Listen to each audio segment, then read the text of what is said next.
Selamat pagi Bapak Ibu Saudara, jemaat yang terkasih dalam Yesus Kristus. Shalom, damai sejahtera Tuhan beserta kita semua. Apa kabar hari ini? Saya berharap sehat, kuat, dan tetap semangat. Saat ini firman Tuhan menyapa kita, terambil dalam Matius pasal 9 ayat 9 sampai dengan yang ke-13. Judul perikopnya adalah Matius pemungut cukai mengikut Yesus. Setelah Yesus pergi dari situ, ia melihat seorang yang bernama Matius duduk di rumah cukai. Lalu ia berkata kepadanya, "Ikutlah aku." Maka berdirilah Matius lalu mengikut dia. Kemudian ketika Yesus makan di rumah Matius, datanglah banyak pemungut cukai dan orang berdosa dan makan bersama-sama dengan dia dan murid-muridnya. Pada waktu orang Farisi melihat hal itu, berkatalah mereka kepada murid-murid Yesus, "Mengapa gurumu makan bersama-sama dengan pemungut cukai dan orang berdosa?" Yesus mendengarnya dan berkata, "Bukan orang sehat yang memerlukan tabib, tetapi orang sakit. Jadi pergilah dan pelajarilah arti firman ini. Yang kukehendaki ialah belas kasihan dan bukan persembahan. Karena aku datang bukan untuk memanggil orang benar, melainkan orang berdosa." Tema pada renungan pagi hari ini yaitu berbicara tentang sapaan cinta. Bapak Ibu Saudara jemaat Tuhan, ketika kita mengingat seseorang, tentu apa yang membuat atau alasan apa yang membuat kita mengingatnya? Mungkin ada kebaikan yang pernah kita terima, ataupun juga ada hal-hal yang buruk yang membuat kita kecewa atau terluka terhadap orang itu. Kita mengingat kebaikan seseorang, saya kira itu tidak masalah. Tetapi ketika ada hal yang kita ingat, ada peristiwa yang kita ingat, itu hal yang buruk, pasti itu akan melekat pada orang tersebut.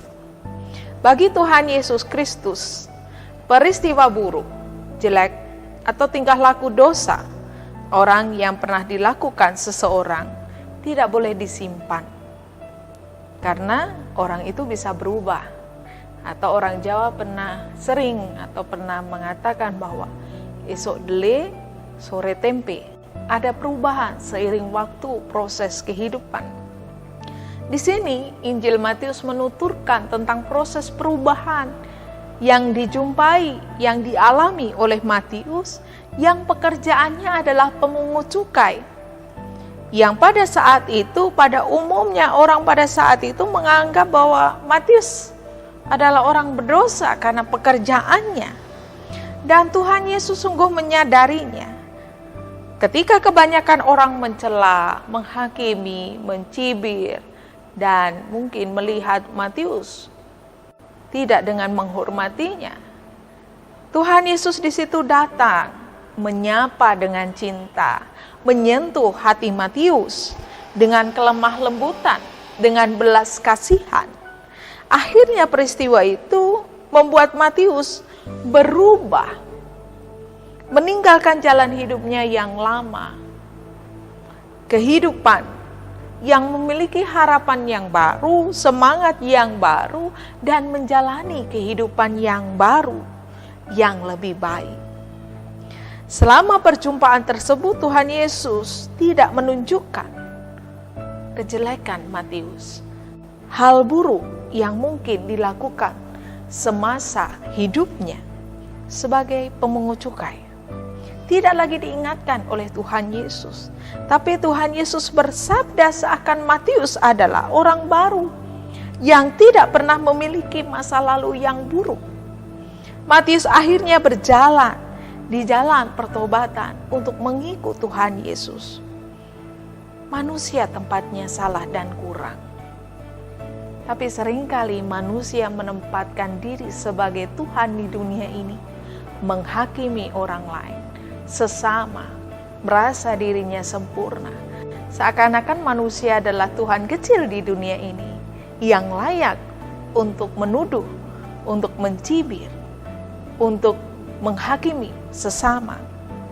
Tapi renungan pada saat ini, ketika Tuhan Yesus meneladankan hal yang baik, mengubah jalan kehidupan Matius dari orang berdosa menjadi orang yang dibenarkan, yang dilayakkan, yang tidak pernah memiliki masa lalu yang baru. Maka kehidupan Matius menemukan semangat yang baru karena bertemu dengan cinta kasih Tuhan. Karena Tuhan menyapa dengan cinta yang sempurna, yang penuh, yang diterima oleh Matius. Mari kita saling memberi kesempatan untuk setiap orang yang mungkin kita lihat buruk, jelek di mata kita, dan kita menyimpannya, mengingatnya. Itu yang Tuhan Yesus tidak inginkan.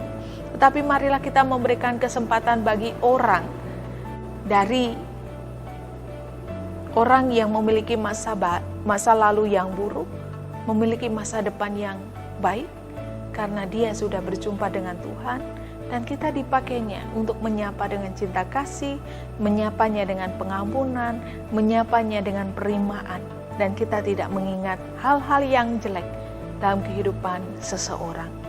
Marilah, kalau kita sudah diingat Tuhan dengan hal-hal yang baik, Tuhan sudah mengampuni kita, mari kita lakukan hal yang benar di hadapannya dan menjadi baik dan menjadi berkat, kebaikan bagi sesama.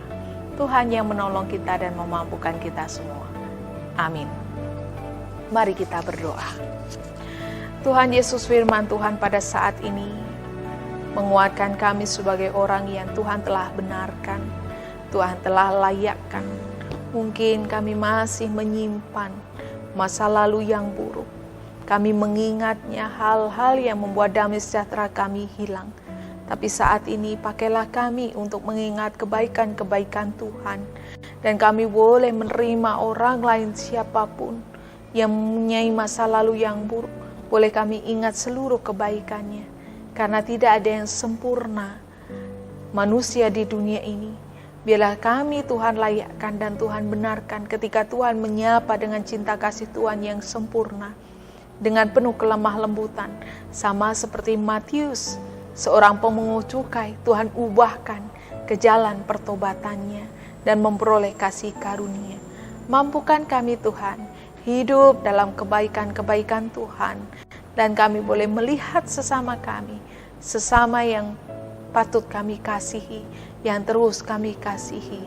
Dan kami tidak mengingat kesalahan orang lain, kekurangan orang lain, tapi kami boleh hidup dalam kasih dan cinta kasih Tuhan. Terima kasih firman-Mu menguatkan kami pada pagi hari ini, dan kami boleh menghidupi panggilan Tuhan sebagai umat yang terus Tuhan sapa dengan cinta kasih, dan kami boleh menyapa sesama kami dengan cinta kasih Tuhan yang sama. Dalam nama Tuhan Yesus Kristus kami berdoa. Amin.